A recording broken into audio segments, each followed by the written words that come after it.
In this chapter, we're going to look at a couple of new concepts, but all of them are kind of organized around the idea of polymorphism. Let me write that out for you so you can see it spelled out if you've never seen it before. Polymorphism. The idea behind polymorphism is that when we have a superclass, we can have subclasses that inherit from that superclass, and those subclasses can have behaviors or methods. Those behaviors may be named the same, but they can perform different operations even with the same name. So one of the definitions of polymorphism is of many forms. And so the idea from biology is that one species can have many forms. And the concept in object-oriented programming means that subclasses of superclasses can have methods that have the same name but perform different tasks or in a different way, or don't do exactly the same thing when they're called.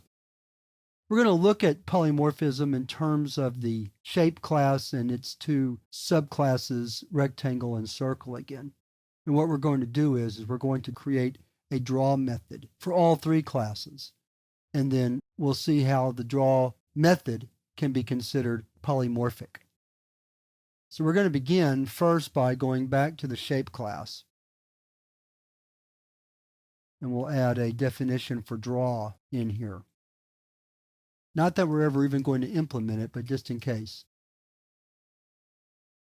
And all we're going to do is write some system out print statements saying, well, let's do coordinates. I was going to say position, let's say coordinates. And then we'll get X and a comma, and we'll get Y. And that will be good enough. So just simply when we call the draw method for a shape, it would say drawing shape at coordinates and whatever the X and Y coordinates of the shape are. So let's save that. Now, the draw method, of course, is different for each type of shape. A rectangle is not drawn the same as a circle. So let's look at how we might create the methods for those two. So let's go to rectangle first. So there's our definition. So we might write public void draw. We might write system out print line. Drawing rectangle at. And then we might say, let's do it like this. X plus get X plus comma Y. Close the quote. Let me get my cursor back where it needs to be. Let's get Y plus, let's drop down here to the next line. We're in a space. Width plus get width plus height plus get height. And let's make sure that works before we go any farther and do one for circle, just to make sure we didn't make any typographical mistakes. Those would be the only kind of mistakes we could make here. So let's compile rectangle. And it works. So now we'll do the same thing for circle. So let's close rectangle.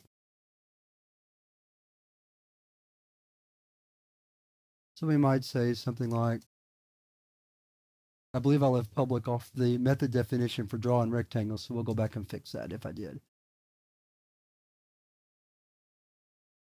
So we're going to write system out print line, drawing a circle at, and we'll see X plus get X, and then we'll do a comma and then a Y plus get Y plus, and let's drop down to the next line, with radius of get radius. Okay, and close the definition. Let me go back and make sure I don't have any typos anywhere.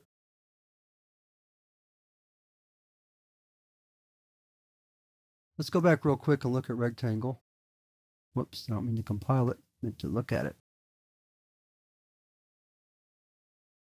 No, and I did call it public. All right, so there we go.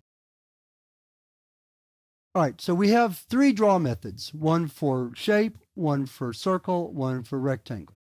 So in the next lesson, we're going to continue this discussion of polymorphism, and we're going to look and see, first in a test program, how draw differs when we call it for a circle object and a rectangle object. Then in the lesson after that, we're going to take the abstraction a step even further and write a program to where we're not even sure what type of object it is, but we're going to call the draw method for it and then see if it doesn't pick out the right method for that type of object. But first thing we want to do in the next lesson is check to see that our draw methods work. That's what we'll do next.